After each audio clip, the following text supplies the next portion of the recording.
hospital at 3 in the morning smells like industrial laundry and the faint sweetness of bodies that have been in the same building long enough that the building has started to smell like them.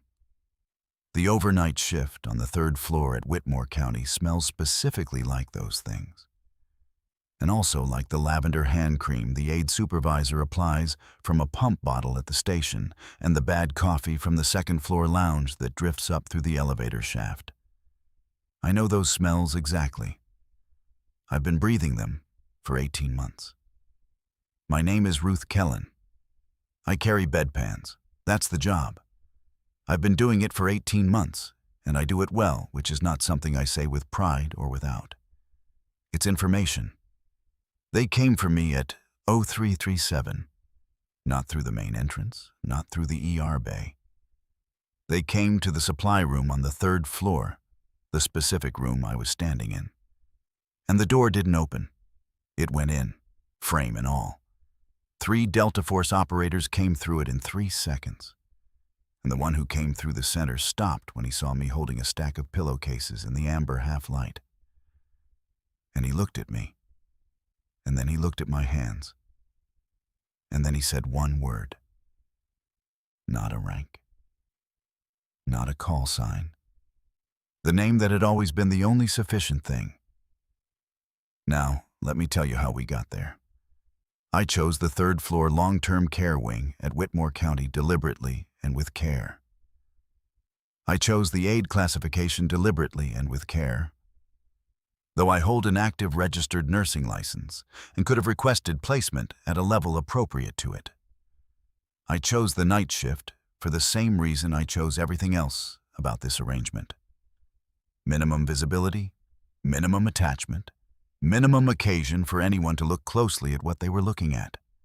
I've been a nursing aide here for 18 months and 4 days. Nobody on this floor knows anything about me beyond the fact that I'm reliable. I'm quiet. And I move through the amber-lit overnight corridors without making much sound, which my coworkers find unsettling. I've done nothing to address that. The 3rd floor at 0200 has a specific geography. The overhead lights run at 40% after midnight, and the corridors go amber and dim. The linoleum is the color of old bone. I know every squeaking board and root around it. The air moves in 12-minute HVAC cycles. Antiseptic cold from the south end, the warmer smell of occupied beds from the north. Underneath everything, the low abrasive hum of the fluorescent in the east corridor that burrows behind your eyes around hour 6 and stays there until you leave.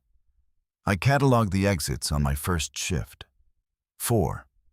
The elevator, the north stair access, the service stairs behind the linen room, and the fire door at the south end with the push bar whose alarm sensor had been disabled 8 months before I arrived.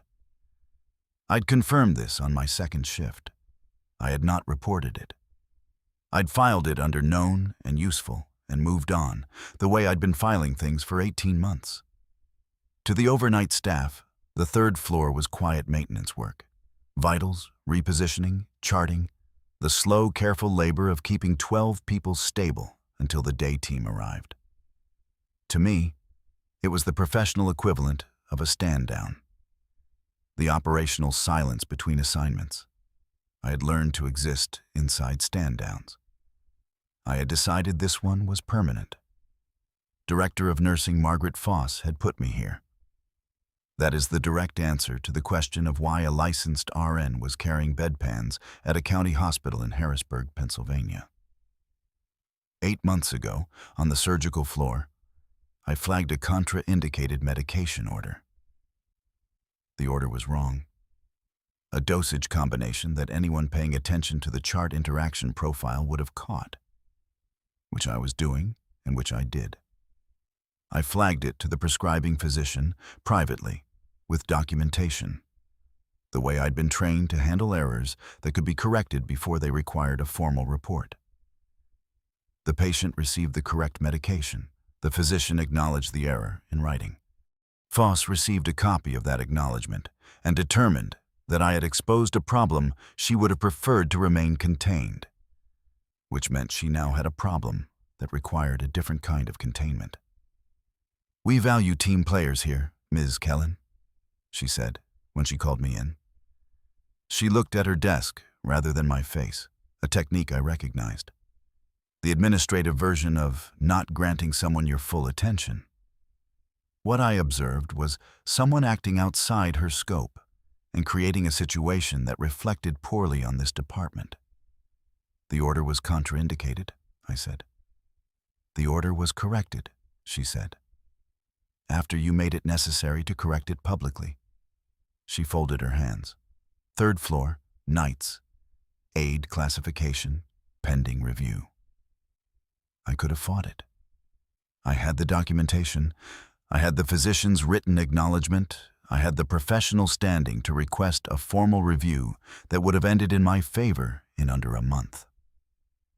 I didn't fight it, because fighting it would have required a level of institutional visibility I had specifically decided not to have. And the reason for that decision had nothing to do with Margaret Foss or the surgical floor.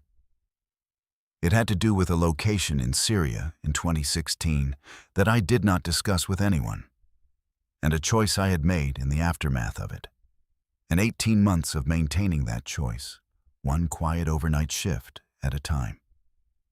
In 26 minutes, the supply room door I was standing behind was going to go off its frame. I didn't know that. I was counting pillowcases at 0311, and the overnight corridor was amber and still, and everything was exactly as I'd arranged it to be. I checked on Sergeant Major Eugene Delacroix at 0215. He was awake. He was usually awake when I came through. He had the specific sleeplessness of a man whose body had been trained for decades to treat rest as a tactical decision rather than a need. And a bypass operation had not changed that. He lay in bed 7, with his hands folded on his chest and his eyes open in the amber half-light. And he watched me move through his vitals with the flat, thorough attention of someone who had been evaluating people in professional contexts for 50 years and had not retired that skill along with the rank. Sergeant Major Eugene Delacroix, retired, age 71, 4 combat deployments across 2 wars. He'd been on the floor for 9 weeks. He'd been watching me since his 3rd day on it. I'd known he was watching since his 4th. "Kellen," he said. "Sir," I said. He waited the specific length of a person who has something to say and is deciding whether the moment is the right one for it. Then, "You have a Sharpie in your apron pocket." I looked down. The marker was clipped to the edge of the front pocket. Grip toward my right hand, accessible without looking. I used it to write patient identification on specimen labels and dates on IV tape. That was appropriate to the job. "I do," I said. "I had a medic," he said. "Baghdad, 2007. Kept her Sharpie in her kit the same way. Right side forward, grip accessible. She used it to write tea times. Tourniquet times on foreheads so the next person who reached a casualty knew how long the limb had been down." He looked at me. "The way you clip that marker is not how a civilian clips a pen." I looked at him. 9 weeks, he said. "I've been watching 9 weeks. The way you move through this corridor without sound. The way you stand with your back toward walls when you check a room. The way you don't startle." He didn't press. He stated it. The flat declaration of a man who has confirmed something to his own satisfaction and is making it available. "I know what I'm looking at." "You're looking at a nursing aid," I said. "Among other things," he said. We didn't say anything else about it. I finished the vitals. I made the chart notation. I moved on, and I let him have what he knew, because taking it back would have required a conversation I wasn't ready to have and might never be. And then I went back to the floor. On the 3rd floor. She'd come in early for something administrative. She found me at the station updating the linen inventory, and she stopped at the corridor end. "Kellen." My name the way she always said it. The tone of a thing that has been correctly filed. Supply room needs an accurate count before DO 400. Someone on days left it short. I looked at her. I completed the count at midnight. It's accurate. Complete it again, she said. Accurately. She left before I could respond, which was her technique, and which I had by now accepted as simply the weather. And then I was in the supply room. And I have thought about how to say this, and decided the plainest version is the right one. That the aide she had assigned to bedpan duty on the 3rd floors had conducted direct action operations in 3 theaters of war. That Ruth Kellen had been attached to a unit whose designation she would never see in any accessible file, in a capacity she had no category for. That in Baghdad in 2008, in Mosul in 2011, and in a classified location in Syria in 2016, she had performed tactical emergency medicine in conditions that made this long-term care floor look like a training environment. That she held a field surgery designation that the Special Operations Command awarded to fewer than 30 people in a given year. That the Sharpie in her apron pocket was clipped the way it was clipped because 14 years of field work had built the muscle memory, and the muscle memory did not know how to unlearn itself. She had no idea. Ruth had spent 18 months making sure of it. I went to the supply room. I stood between the shelving units in the amber light, and I did the count that had been accurate and remained accurate. And I thought about Delacroix in bed 7, watching for 9 weeks with the specific patience of a man who has learned that patience is the most efficient use of time. And I thought about what it costs to carry bedpans for a year and a half, while a part of you that never sleeps watches every exit and files every sound and waits for something it cannot fully agree to stop waiting for. And then the door went in. Not knocked, not tried. The frame cracked and the door came through it with the physics of a forced entry. Deliberate, calibrated, minimum noise for maximum effect. And I stepped back against the linen shelf behind me. Not fear. The oldest reflex I had. Back against a surface, hands free, assess. 3 operators. 2 seconds between the crack of the frame and their entry. First, one swept right, second swept left, third came through the center.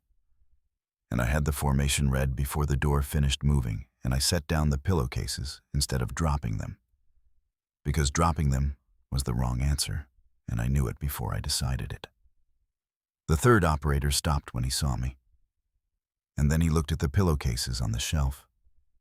And then he looked at my hands. And then he looked at my face. Staff Sergeant Daniel Reyes. I recognized him in the half-second delay of a face that belongs to a context so removed from the present one that the brain requires extra time to bridge it. Syria, 2016. The last assignment. The thing I kept filed under, finished even though finished, was not quite accurate. He said one word. Kellen. Not a question.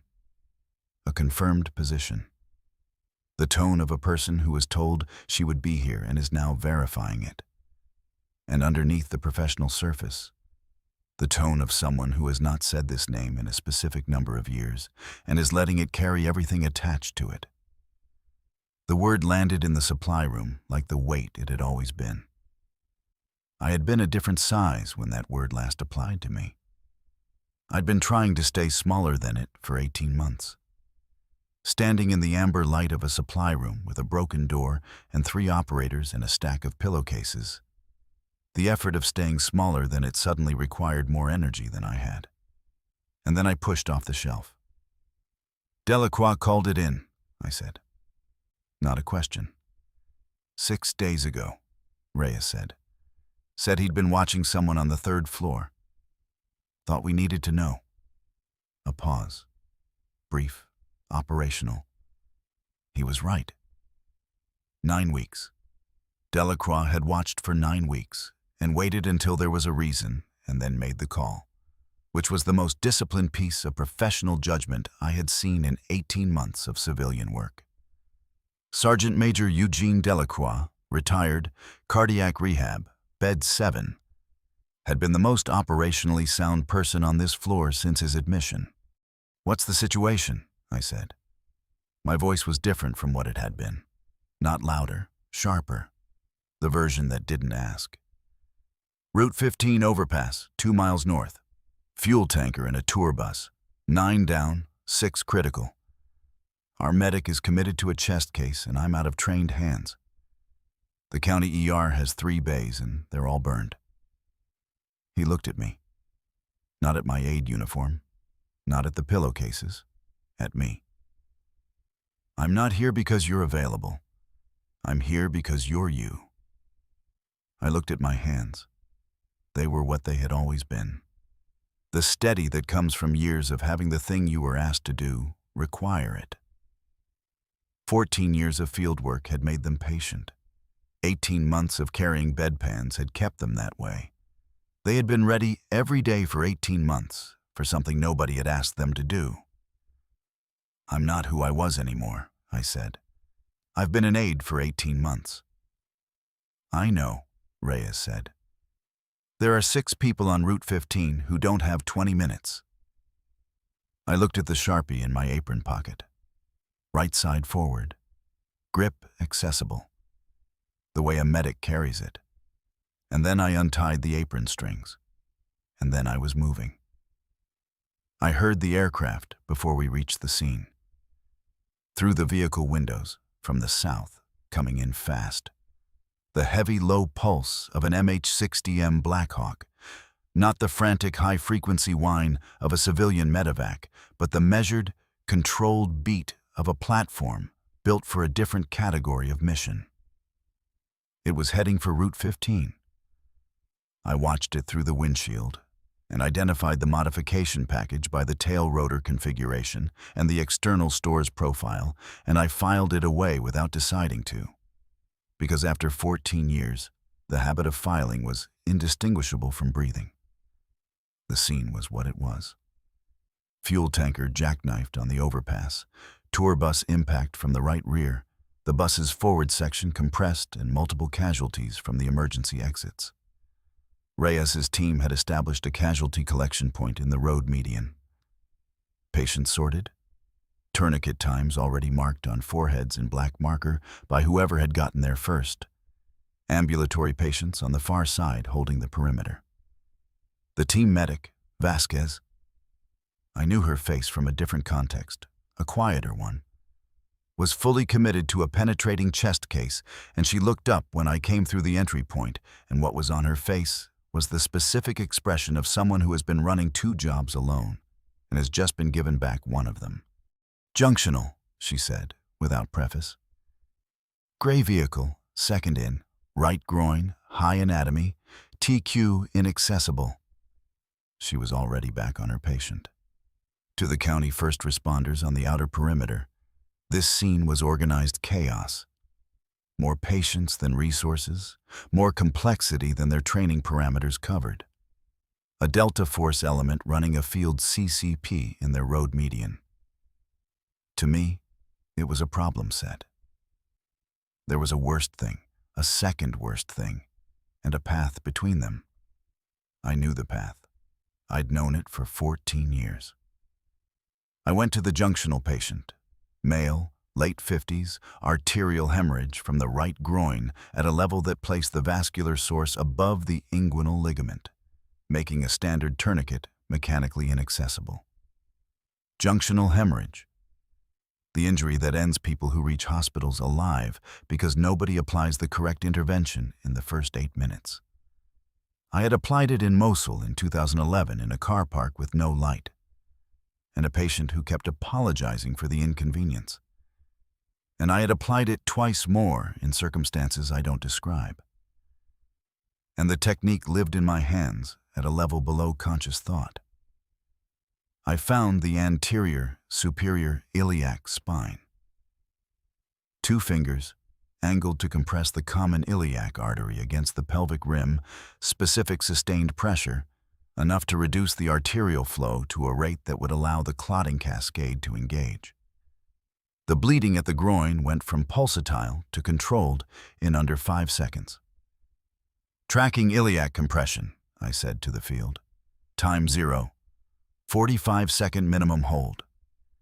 And then I was running 2 channels simultaneously, which was the thing I'd been trained for and had not been permitted to do for 18 months. I held the iliac compression, and I assessed everything in my operational radius in the same motion. 2 patients on my left requiring bilateral needle decompression for tension pneumothorax, identifiable by the tracheal deviation and the absent unilateral breath sounds that take 10 seconds each to confirm if you know what you're listening for. 1 patient needing additional wound packing at a proximal thigh site where a tourniquet was correctly placed, but the distal hemorrhage hadn't been addressed. The ambulatory patients were ambulatory and warm, and did not require immediate resources. I called each priority to Reyes, who moved through the field executing them without commentary, which was the correct response and which I noted. At 50 seconds, I confirmed the iliac compression had reduced the hemorrhage to a transport survivable rate. I transitioned to a junctional tourniquet device at the groin while maintaining manual pressure through the handoff. And then I released and moved. And then I took the Sharpie from my apron pocket. It was there. It had been there for every day of 14 years of field work and every day of 18 months of carrying bedpans, and it was there now. I wrote triage times on foreheads. T times. The same motion, the same marker, the same critical information in the same place. Time of intervention on the face of each casualty, so that every subsequent handler would know the timeline without asking, which was the difference between good outcomes and bad ones in mass casualty management, and which I had known since Baghdad in 2008. I worked 5 patients in the order they required me. At 21 minutes, Vasquez had cleared her chest case, and I had done what needed doing, and we stood in the road median with the Black Hawk quiet on the far side of the CCP, and the county responders processing the walking wounded, and the perimeter holding, and neither of us spoke for a moment. That was how the kind of work ended. Not with words, with the specific silence of the thing being finished. Reyes read the record at the charge station when we came back. He had not asked anyone's permission. Foss was there, reached by the overnight administrator when the mass casualty alert came down and come in to manage the facility's response. And the charge nurse was there, and the 2 overnight aides had come out of the break room and were at the corridor end. Reyes stood at the station with his phone showing a document, and he read it in the even, unhurried tone of a person who has identified the right room and is using it. "Sergeant Ruth Kellen," he said. "Assigned to a direct action support element of the United States Special Operations Command. Unit designation redacted." He looked at the phone. 3 operational rotations. Baghdad, 2008. Mosul, 2011. Classified Theater, 2016. Advanced Trauma Life Support Instructor. Tactical Combat Casualty Care Course Director. Field Surgery Designation. He paused. "She has been a nursing aide at this facility for 18 months. She was reassigned from RN floor duties to aide classification 8 months ago by the Director of Nursing, because she flagged a contraindicated medication order." The charge station was quiet. Foss stood at the edge of it with her hands at her sides. She was looking at the counter. She was not looking at me. And I respected the decision, because some things that cannot be unseen are better handled by not being looked at directly. Reyes put his phone away. He looked at the 2 operators who had come in with him, and then at Vasquez, who had come through the bay doors and was standing at the corridor end with her hands at her sides and a specific expression on her face that I recognized from a different context. They came to attention one by one. First Vasquez, then the operators, then Reyes himself. The specific alignment of people who understand what a moment requires and choose to meet it. 4 people. 4 salutes. In the dim amber light of the Whitmore County overnight station, 2 hours before the day shift arrived. I looked at them for a long moment. I raised my hand and returned the salute. Behind me, from the north corridor, the careful measured step of someone in cardiac rehab, navigating his way out of a room he was technically supposed to remain in. Sergeant Major Delacroix. He had gotten himself to the corridor and was 12 feet away, with one hand on the wall for balance, and the specific expression of a man who has waited a long time for something to be confirmed and is watching it happen. He caught my eye. He gave me one nod. I gave him one back.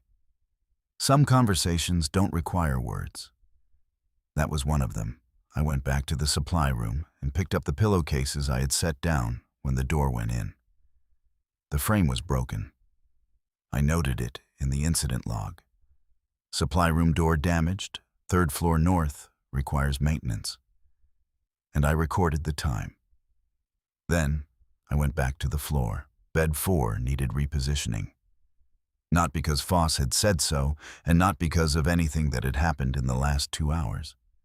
Because a patient who has been immobile for 6 hours develops pressure risk, and the clock said 04:30, and it was time.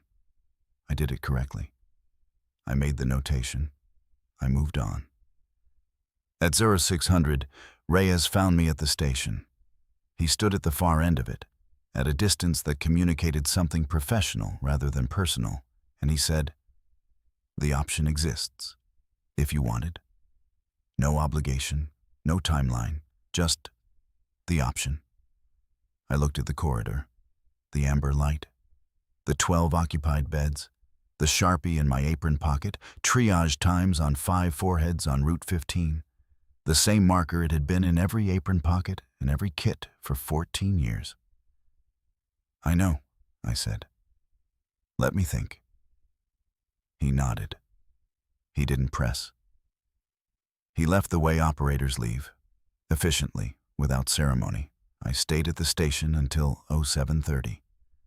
I updated every chart. I flagged Delacroix's morning vitals for the day nurse with a note that said, "Patient is more mobile than charted. Please confirm ambulation plan with attending." I found his attending before I clocked out and said 3 sentences about what I'd been watching for 9 weeks. And the attending wrote it down and looked at me in a way that suggested she was also filing something away for later consideration. I walked out through the main entrance in the early gray light. The Sharpie was still in my pocket. It had been there for 14 years. It would stay there until I decided otherwise. Some things you don't put down. If Ruth's story stayed with you, or if you know someone who chose quiet and kept choosing it until the world finally made a different demand, hit the like button and share it with someone who needs to hear it today. Subscribe to the channel. We tell the stories of people who were always more than anyone could see and never asked anyone to look. Drop a comment below and tell me what city you're watching from. I want to see how far this one reaches.